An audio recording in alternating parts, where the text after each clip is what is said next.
A continuación, Tributación de hoy.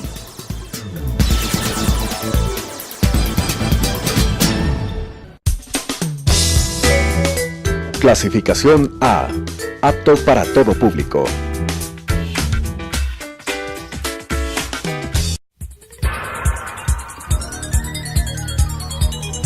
Las opiniones vertidas en este espacio por la producción y dirección del programa son de exclusiva responsabilidad de sus autores y de quienes intervienen en ellos.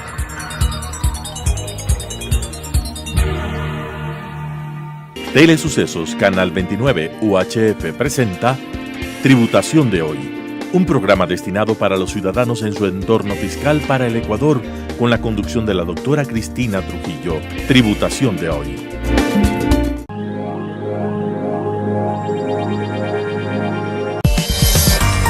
TC Audit Compañía Limitada. Somos una firma de auditoría y contabilidad representante en Ecuador de Nexia International. Soluciones integrales, actitud y calidad en nuestros servicios es lo que nos caracteriza. Experiencia local, alcance global, cerca de ti. Más información en www.tcaudit.com.es, marketing@tcaudit.com.es.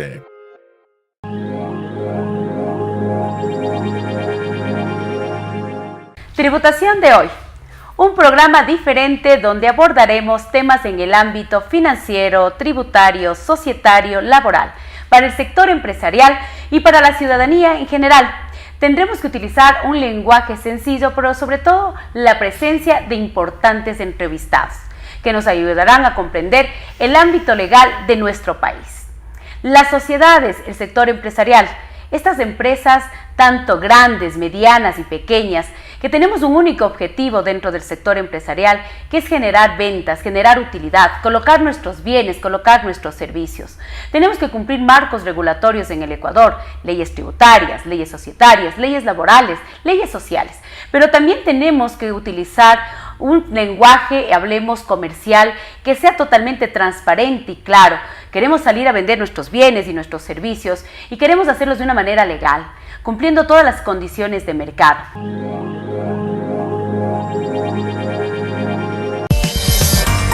TC Audit Compañía Limitada. Somos una firma de auditoría y contabilidad representante en Ecuador de Nexia International.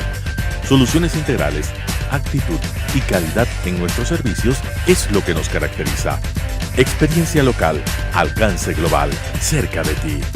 Más información en www.tcaudit.com.es, marketing@tcaudit.com.es.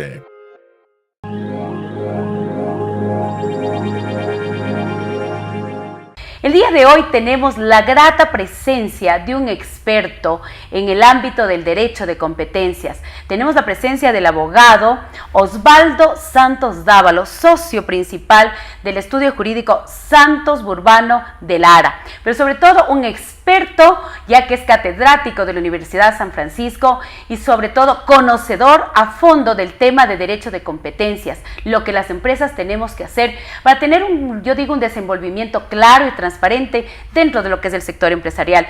Estimado Osvaldo, qué gusto el día de hoy tenerte, porque soy conocedora de tu experiencia en el tema. Realmente para mí es un orgullo y un privilegio, porque sé que eres uno de los mejores abogados en el tema de derecho de competencia. Un tema tan interesante. A veces las empresas pensamos que solo debemos cumplir con esas regulaciones en el ámbito tributario, en el ámbito financiero, en el ámbito laboral, pero cuando salimos a vender nuestros bienes y nuestros servicios, ¿en qué condiciones las tenemos que hacer? Quisiera comenzar primero para que nuestros televidentes entendamos la importancia de lo que es hoy el derecho de competencia. Es un tema que es obligatorio que el sector empresarial, esas empresas grandes, esas empresas medianas y pequeñas, tenemos que cumplir. Muchas gracias, Osvaldo, por tu presencia y cuéntanos, ¿de qué se trata esto del derecho de competencias? Bueno, primero que nada, muchas gracias por la invitación. Es para mí un gusto estar aquí. El derecho de competencia es una rama que tiene, creo yo, una profunda importancia para las empresas en general. Es una rama relativamente nueva en nuestro país, que tiene unos pocos años, pero que sin duda cada vez va cobrando más importancia. ¿En qué consiste el derecho de competencia? La idea es que los mercados en ciertos casos pueden funcionar muy bien Pero hay ocasiones en que estos mercados pueden presentar problemas porque, por ejemplo, una empresa es demasiado grande y está abusando de sus competidores. En casos como esos, entonces el Estado interviene a través del derecho de competencia, principalmente para asegurarse de que estas empresas muy grandes no cometan abusos y que prevalezca, por así decirlo, una competencia sobre los méritos, es decir, que triunfe el más eficiente, el que ofrezca mejores productos y servicios y no necesariamente el que es más grande por el hecho de ser más grande. Qué interesante lo que tú acabas de decir, Osvaldo, que cuando nosotros salimos a este mercado competitivo, este mercado empresarial, estas empresas, yo creo, grandes, tenemos que tener entonces un marco regulatorio. ¿Esto quiere decir que en el Ecuador existe un marco regulatorio en el tema de competencias? Sí, hay, principalmente dos cuerpos normativos en tema de competencia, que son la Ley Orgánica de Regulación y Control del Poder de Mercado y su reglamento de aplicación. Esta ley es un tanto reciente, entró en vigencia en octubre de 2011 y su reglamento de aplicación me parece que entró en vigencia unos pocos meses después, creo que en mayo de 2012. Eso quiere decir entonces que nuestro país todavía está aprendiendo derecho de competencia y por tanto es un campo que resulta muy interesante explorar. Mira que cuando yo estaba planificando este tema de hablar sobre el derecho de competencias me pareció algo tan interesante porque lo estamos viviendo. Queremos realizar operaciones y sentirnos que todos estamos haciendo las cosas en un marco, yo digo, de comercio sano y sobre todo no creando estas políticas que a veces pueden ser un poco perjudiciales para el resto de nuestros competidores. ¿Qué autoridad es la que tiene que aplicar esto del derecho de competencia? ¿Quién es la autoridad que nos va a controlar? En que actuemos, vamos a ponernos en un lenguaje sencillo, en condiciones de mercado, como buenos competidores de este sector empresarial. La principal autoridad que tiene a su cargo la aplicación de la normativa de competencia es la Superintendencia de Control de Poder de Mercado. No es la única porque el derecho de competencia tiene quizás algunas facetas en las que pueden intervenir otras autoridades, pero sin duda la principal autoridad con la que uno tiene que lidiar es la superintendencia. Es decir, que este organismo de control es el que va en cierta manera a hacer que se practique este derecho de competencia y nos vaya regulando en caso de que nos estemos desviando las empresas y no seamos buenos competidores. Claro, si es que uno comete una conducta anticompetitiva, la superintendencia tiene la atribución de investigar esa conducta y, de ser caso, imponer las sanciones que la ley prevé. Una de las preguntas que siempre me he hecho yo, ¿contra quién compito? Es una excelente pregunta porque para saber qué reglas de competencia me aplican, lo primero que uno tiene que conocer es exactamente con quién compite. Hay herramientas con las que el derecho de competencia ayuda a responder esa pregunta, pero esencialmente esto depende de la determinación de lo que los economistas denominan el mercado relevante. El mercado relevante es aquello que nos permite saber quién compite con quién. Para saber entonces si una de mis conductas es anticompetitiva, para conocer qué efectos puede producir en el mercado, uno de los primeros pasos que se tiene que tomar es determinar cuál es este mercado relevante. Es decir, saber en dónde estoy actuando. Justamente. ¿Quiénes son mis competidores? ¿Quién es la empresa A? ¿Quién es la empresa B? ¿Qué tipo de servicios o de bienes vende A y B? Si son los mismos o parecidos a los míos. ¿Algo así? Si es que los consumidores miran a los productos que yo ofrezco como sustitutos, ¿de qué productos, por ejemplo? Esos productos que se miran como sustitutos los unos con los otros, entonces formarían parte del mismo mercado relevante. Pero sin duda el punto es que determinar entonces este mercado relevante es un paso fundamental para conocer cuáles son las condiciones en las que estoy comportándome dentro del mercado y así poder evaluar si es que mis conductas son o no anticompetitivas. Es decir, me tengo que salir a comparar con el resto, con mis competidores. Para saber quiénes son mis competidores, tengo que haber primero determinado el mercado relevante, sin duda alguna. Cuando uno comienza a hablar estos temas del derecho de competencias, de las competencias, siempre me han hecho una pregunta y que te la voy a transmitir sumamente sencilla. Claro. Mi competidor vende sus productos por debajo del costo. Estoy hablando de un tema de competencias. ¿Qué puedo hacer? Claro. ¿Quién me va a ayudar? ¿Cómo puedo solucionar esto? Porque realmente esto pasa.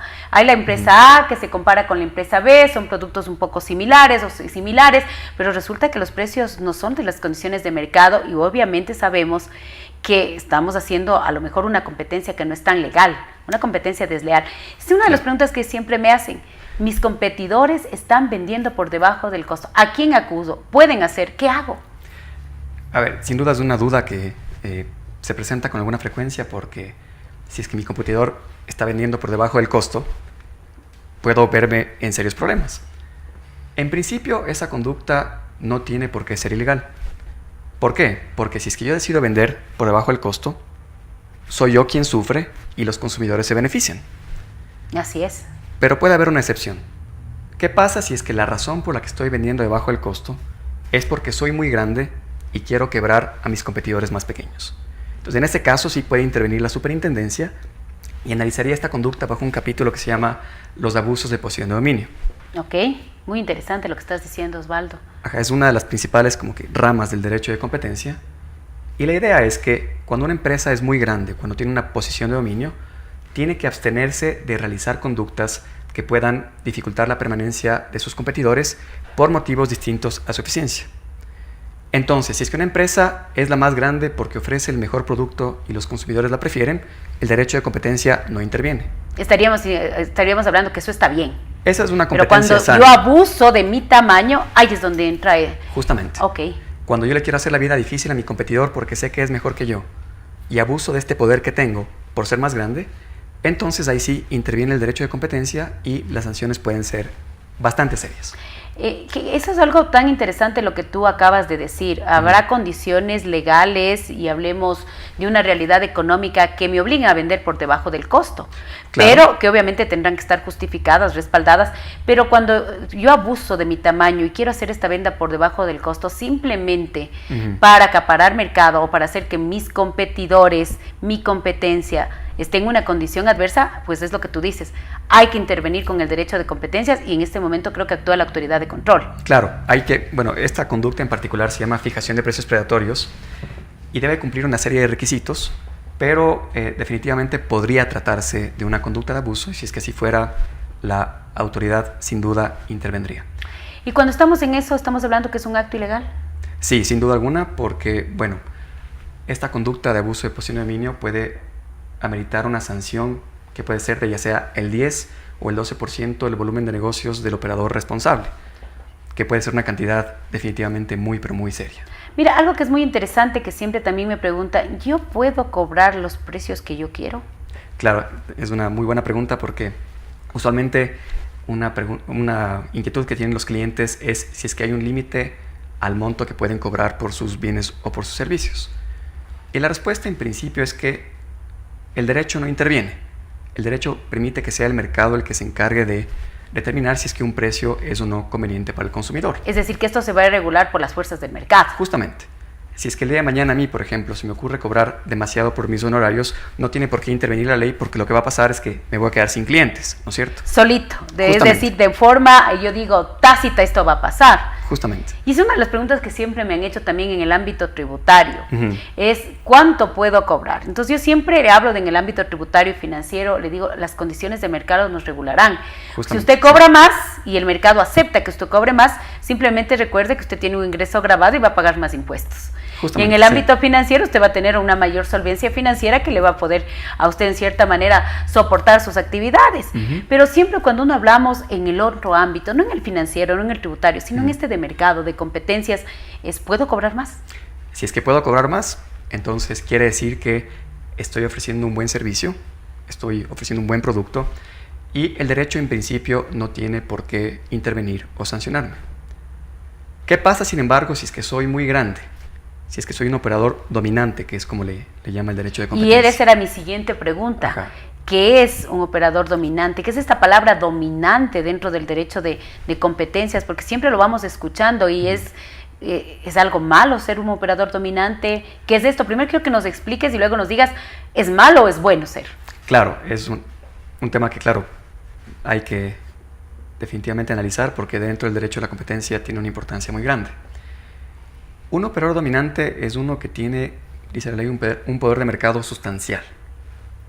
Tiene una gran participación de mercado, puede actuar con independencia de sus competidores y de sus consumidores y por tanto puede fijar el precio que quiera, que de todos modos el consumidor le seguirá comprando. ¿Por qué es relevante el tener o no esta categoría de operador dominante? Porque cuando uno es dominante, le aplican reglas que son mucho más estrictas que las reglas que aplican a operadores que no son dominantes. Entonces, si es que uno es un operador dominante, tiene que tener mucho cuidado porque seguramente no puede fijar por sus productos el precio que quiera. Si es que lo hace, si es que cobra demasiado alto, podría cometer una conducta que se llama precios explotativos y recibir una sanción por parte de la superintendencia. Si es que uno no es dominante, en cambio, en principio puede cobrar el precio que quiera, porque, repito, si es que a uno se le va la mano, son las fuerzas de la oferta y la demanda las que se encargan de equilibrar esa situación. Y decirte lo estás haciendo mal. Justamente. Aquí hay algo tan interesante que tú acabas de mencionar y yo creo que cada vez que uno está con estos expertos aprende, ¿no? Este es un tema que yo no lo domino, pero siempre me ha causado ese interés de saber esto de derecho de competencias. Como tú lo dices, es algo nuevo, pero que las empresas tenemos que conocer.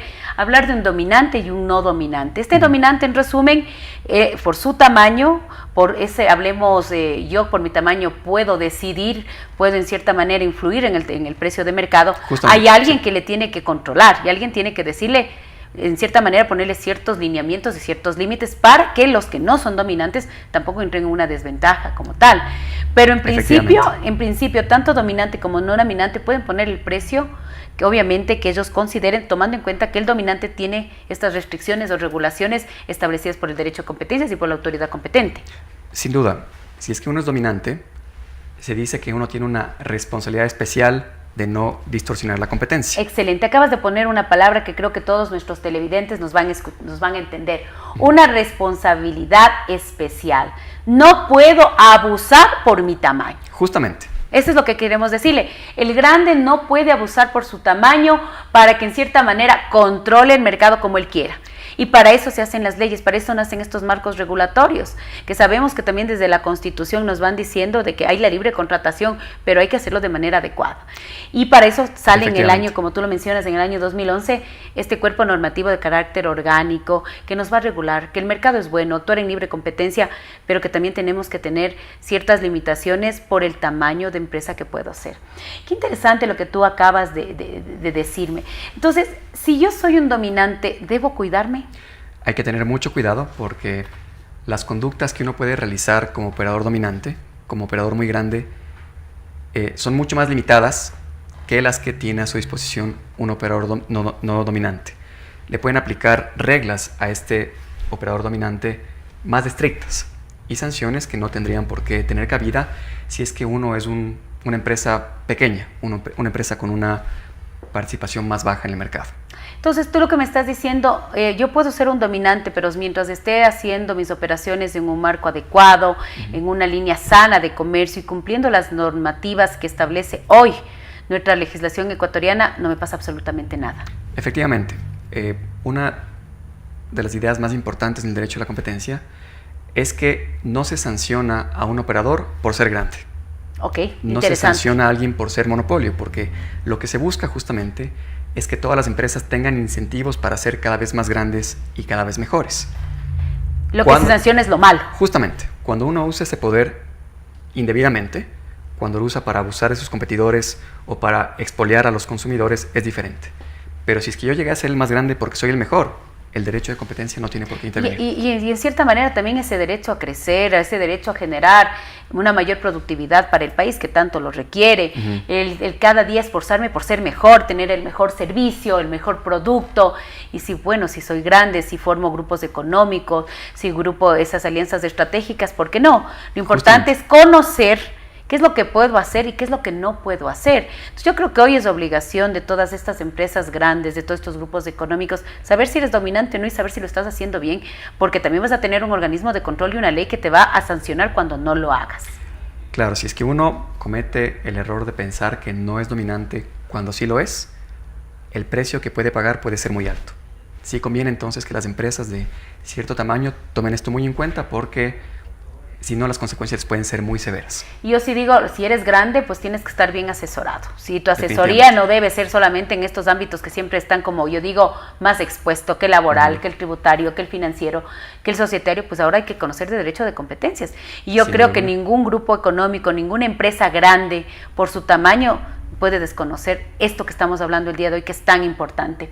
Voy a utilizar una palabra que a veces cuando tú escuchas la palabra cártel, te imaginas el cartel de algún país muy cercano y dices, bueno, ¿qué es esto de los cárteles en el tema comercial, en el tema empresarial? Pero quiero que me digas, ¿qué es esto de los cárteles? Que es una palabra que se utiliza dentro del derecho de competencia y que a lo mejor muchos de los que nos están escuchando dicen, Cristina está hablando de algo que a lo mejor no compete al tema. Entonces, cuéntame qué es esto de los cárteles y que también el derecho de competencia cuida mucho que no se dé. Efectivamente, lo que más preocupa a las autoridades de competencia es combatir los cárteles. Es cierto, un tema que les interesa es este de los abusos de posición de dominio, que sin duda merece atención, pero lo que más debe interesarles es combatir los cárteles. ¿Qué son los cárteles dentro del derecho de competencia? Los cárteles son, en resumen, acuerdos entre competidores para no competir. Cuando dos empresas deciden que, en lugar de que el precio del producto se fije por oferta y demanda, acuerdan fijar precios. Eso para el derecho de la competencia es catastrófico. Claro, o sea, es como que te vas y te unes con el enemigo y entre los dos quieren controlar el mercado. Justamente, cobrar precios que son más altos que los que se cobraría si es que las empresas compitieran entre sí. Los daños que provocan los cárteles a la economía son muy grandes y los consumidores se pueden ver muy perjudicados. Es por eso que las autoridades de competencia, que son un poquito más experimentadas, usualmente suelen tener como primer objetivo combatir estos cárteles porque conocen cuán grandes son los daños que pueden causar. Y te hago una pregunta. ¿Es común, en tu experiencia como un abogado experto en la materia, que se den estos tipos de cárteles, estos tipos de alianzas entre mis competidores para fijar los precios? Sí, la verdad es que los cárteles se presentan con mucha frecuencia. La razón es muy sencilla. Las empresas tienen incentivos para cartelizarse porque cuando se cartelizan ganan más. Los cárteles se forman con mucha facilidad porque alcanzar esa coordinación es muy sencillo. Y además, los cárteles son muy difíciles de detectar porque si es que dos empresas están cartelizadas, obviamente no lo van a publicar. Lo van a hacer todo por debajo de la mesa, que nadie se entere, nos vamos a poner en este acuerdo y claro, la autoridad, ¿cómo interviene ahí? Es muy claro, por eso la autoridad tiene que tener herramientas para poder detectar los cárteles y sancionarlos cuando se dé cuenta de que está frente a uno. Y esto a nivel internacional y en el Ecuador pasa muy a menudo y es lo que yo ya te preguntaba. Me supongo que a nivel internacional debe haber algún caso muy conocido, muy sonado, no lo sé. Claro, ha habido muchos casos a nivel internacional. Por ejemplo, acaba de haber uno en Europa en el que se impuso a empresas que venden camiones que se cartelizaron una multa que me parece cercana a los 4.000 millones de euros. ¡Qué barbaridad! Increíble, sí. Increíble. O sea, imagínate esas multas. Y yo digo que en cierta manera bien, porque el resto de competidores, los pequeños, ¿dónde quedamos? Claro. Cuando dos empresas muy grandes deciden acaparar el mercado y sobre todo controlar el precio de sus bienes y de sus servicios, definitivamente yo creo que las sanciones deben ir por ese nivel. ¿Y en nuestro país ha pasado? En nuestro país la autoridad quizás no le ha dado a la detección de cárteles tanta importancia como ocurre en otros países, porque para nuestra autoridad me parece ha sido más importante enfocarse en otras conductas sobre las que podríamos conversar más adelante, que son las prácticas desleales. Ha habido casos de cárteles en nuestro país, sin duda, pero me parece que ninguno del tamaño de los que uno puede ver que se han presentado en otros países. Lo que sí esperamos es que la autoridad eventualmente le dé cada vez más prioridad a la sanción de los cárteles, porque con eso le haría un beneficio inmenso a la economía. Entonces tú dices que ahí la autoridad tiene que ser sumamente estricta. Muy estricta, sin duda alguna. Tiene que contar con herramientas muy poderosas como para sancionar a los operadores que se cartelicen, de modo que quien va a cartelizarse lo piense dos veces.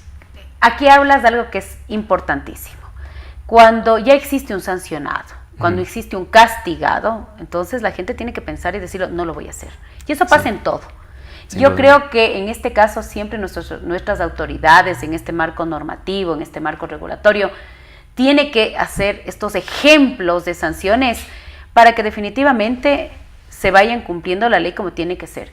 ¿Qué pasa si yo soy parte de un cártel? ¿Qué es lo que debo hacer?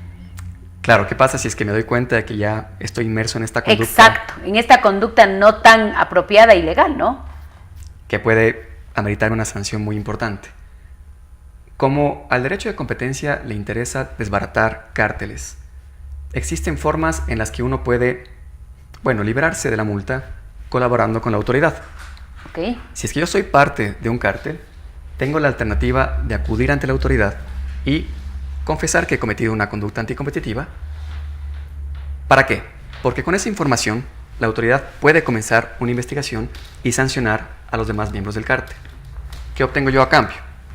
A cambio de suministrar esta información, que es la que va a permitir detectar y acabar con el cártel, yo me libro de la multa. Estos se conocen como los programas de clemencia. Qué interesante. Sí, es una herramienta muy ingeniosa con la que combatir cárteles que, bueno, debería ser tomada en cuenta muy seriamente por los operadores que están cartelizados, porque... Pero mira qué interesante lo que tú acabas de decir. Me quiero librar de la responsabilidad, me di cuenta que estoy inmerso en este tema de los cárteles, no haciendo estas operaciones transparentes, salir a negociar con mis competidores, fijar estos precios, pero de pronto me entero que el marco regulatorio es fuerte, que tengo sanciones sumamente graves, Sí. Digo, no quiero más. Me voy, yo mismo denuncio, es más, informo quiénes son las partes de los componentes de este cártel y en cierta manera me libero de la responsabilidad.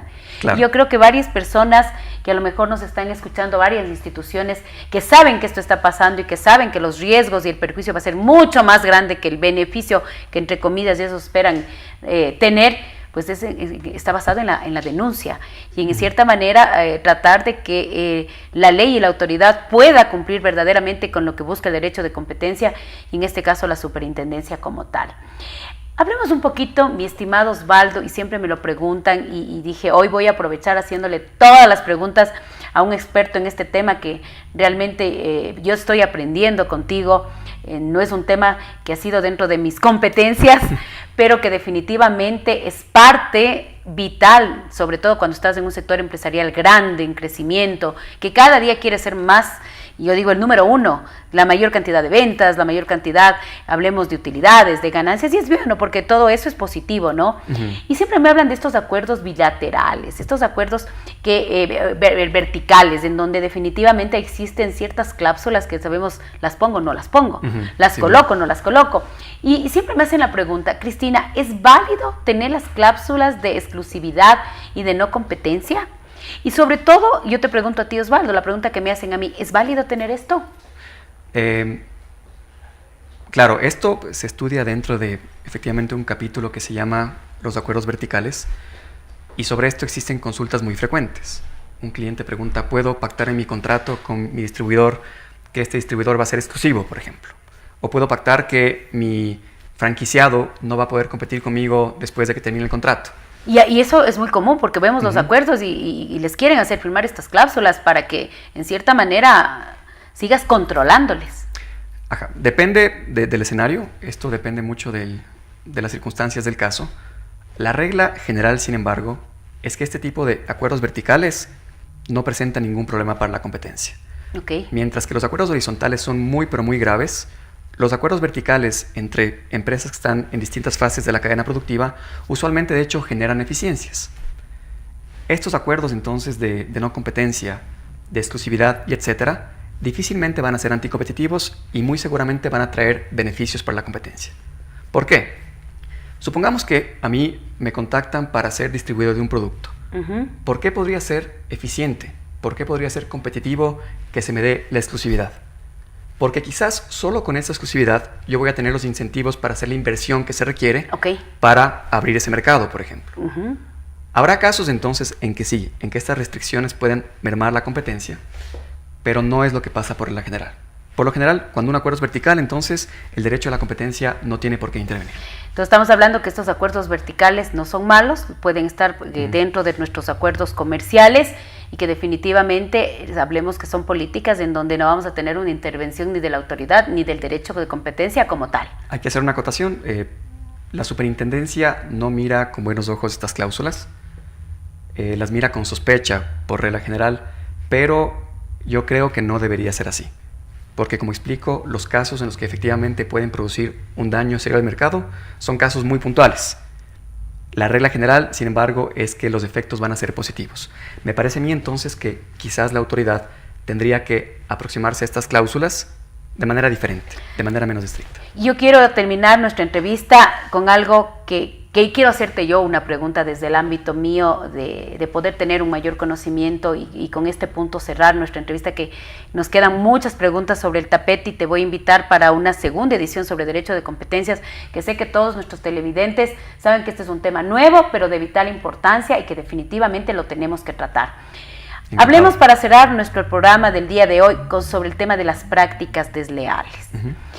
¿Es una práctica desleal que mi competidor que vende productos de una marca muy parecida a la mía, ¿sí?, lo haga? ¿O qué puedo hacer? Porque a veces dicen, estás vendiendo lo mismo que yo y a lo mejor estás vendiendo mucho más barato que yo. Esto es una práctica desleal, algo lo puedo hacer. ¿Cómo tratar este tema?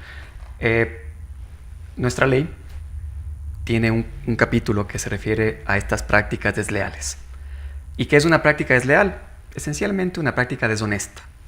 Por ejemplo, el que yo les engañe a mis consumidores acerca de las características del bien que estoy ofertando, el que yo saque una pauta publicitaria en la que denigro a un competidor, el que yo haga actos de comparación que puedan ser engañosos, etcétera, etcétera. ¿Ahí puede estar la publicidad engañosa? Definitivamente. La publicidad engañosa puede ser una conducta desleal que podría meritar una intervención por parte de la superintendencia.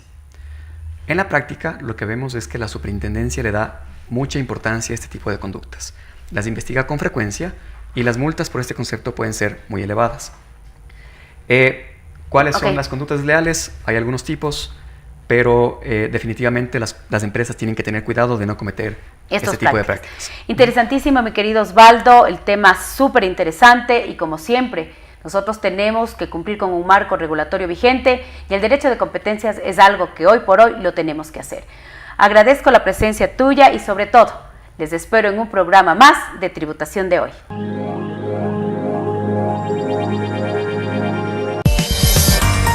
TC Audit Compañía Limitada. Somos una firma de auditoría y contabilidad representante en Ecuador de Nexia International. Soluciones integrales, actitud y calidad en nuestros servicios es lo que nos caracteriza. Experiencia local, alcance global, cerca de ti. Más información en www.tcaudit.com.es, marketing@tcaudit.com.es.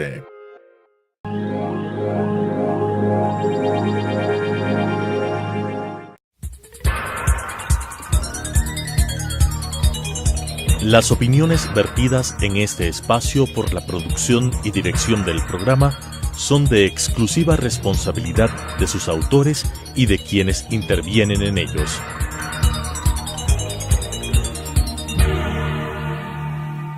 Telesucesos Canal 29 UHF presentó Tributación de Hoy, un programa destinado para los ciudadanos en su entorno fiscal para el Ecuador, con la conducción de la doctora Cristina Trujillo. Tributación de Hoy.